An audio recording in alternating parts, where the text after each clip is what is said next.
Ora bem, começamos então o nosso programa com a Isabel Ventura, que é socióloga. Boa tarde, Isabel. A Isabel é uma mulher que há anos se debruça e faz uma investigação sobre as questões que estão relacionadas com a violência sexual no nosso país e, resultado desta investigação, lançou um livro e há muitas conclusões que são importantes abordar. Razão pela qual nós temos aqui a Isabel e eu gostava de começar por um dado que no outro dia tropecei nele, mas queria saber até que ponto é que realmente é assim, em que num estudo é comprovado que uma em cada 5 crianças na Europa, em algum momento, são vítimas de violência sexual. É assim? Sim, pelo menos esses são os dados do Conselho da Europa, que tem inclusivamente uma campanha que se chama precisamente uma em cada 5, que significa, portanto, que a violência sexual contra crianças é uma violência estrutural, ou seja, que depende de todo um sistema e esse sistema implica que há não só um desconhecimento, ou seja, habitualmente as pessoas acham que são situações raras e também que passa depois por uma certa, ou por vezes por alguma desvalorização, porque não há uma investigação atempada e também e consequências judiciais relativamente a essa violência. Eu acho que talvez valha a pena a Isabel explicar o que é isto de violência sexual, porque o conceito nem sempre é claro para toda a gente. Sim, até porque podemos pensar em violência sexual em termos sociológicos ou sobretudo em termos jurídicos, não é? Se pensarmos em violência sexual em termos jurídicos, estes conceitos foram evoluindo e dependem inclusivamente de país para país. Portanto, o que nós poderemos chamar de violência sexual em termos jurídicos é um conjunto de práticas que, por exemplo, no nosso país, neste caso, que sobretudo há 2 situações que são criminalizadas, uma é com o exercício da violência, que pode ser violência física ou outra, isto é, há tribunais que interpretam a violência psicológica ou psicoemocional como já sendo motivo... Tipo de violência. Exatamente.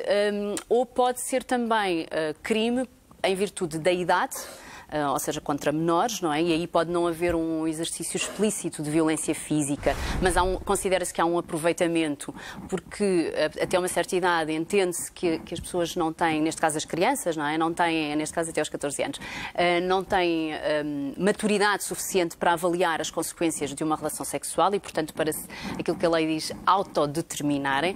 Ou também pode ser crime no caso de pessoas adultas que sentem também que não estão nessa capacidade de se autodeterminar, ou porque, por exemplo, podem estar inconscientes e, portanto, não podem falar ou exprimir o seu consentimento, mesmo não havendo violência por parte da pessoa que está a agredir. Ou podem estar a ser coagidas e, portanto, não têm essa capacidade também, não? Sim. Também. Ou podem estar inconscientes, por exemplo, porque estão desmaiadas, ou pode a lei entender que elas não têm essa capacidade por algum tipo de questões cognitivas, por exemplo. Agora, quando falamos efetivamente deste estudo sobre a violência sexual, primeiro, o que é que mais a surpreendeu? Porque a Isabel fez um trabalho que passou por muitas entrevistas a magistrados, entrevistas a advogados, passou horas e horas nos tribunais, avaliou muita informação, avaliou casos, alguns deles, enfim, com já bastantes anos. Eu pergunto o que é que foi para si a maior surpresa? Depois já vamos a outros pontos de conversa. Para mim, eu acho que a maior surpresa foi perceber como é que certas ideias muito antigas, ou seja, que vinham inclusivamente da Idade Medieval, se reproduziam e viajavam, eu costumo dizer... Até aos dias de hoje? Até aos dias de hoje, ou seja, o que eu dizia era que havia ideias flutuantes, não é? Portanto, elas flutuam, viajam pelos séculos e, de alguma forma, reconfiguradas, ou seja, não são ditas exatamente da mesma maneira, mas a ideia é essa, É não capaz de me dar um exemplo? Sim, claro. A ideia, por exemplo, de que as crianças efabulam, ou seja, inventam, imaginam, e por isso também a violência contra crianças era muito desvalorizada porque não se acredita na palavra de uma criança, sobretudo contra um adulto ou mesmo eventualmente contra uma adulta.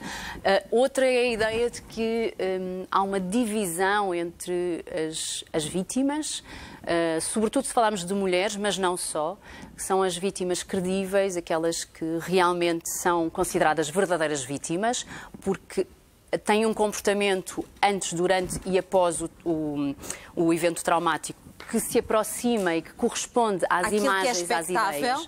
às ideias que temos, e as outras que se afastam. E essas outras vítimas que se afastam, sobretudo se for no caso das vítimas mulheres, que são a maioria, isso tinha a ver também com o seu comportamento social em termos sexuais, ou seja, com o número de parceiros que poderiam ter, ou mesmo que não tivessem tido muitos parceiros sexuais, a avaliação que se fazia relativamente ao comportamento destas mulheres também tinha a ver com aquilo que se entendia com o facto destas mulheres terem ou não sido difíceis ou fáceis relativamente àquela pessoa que as agrediu.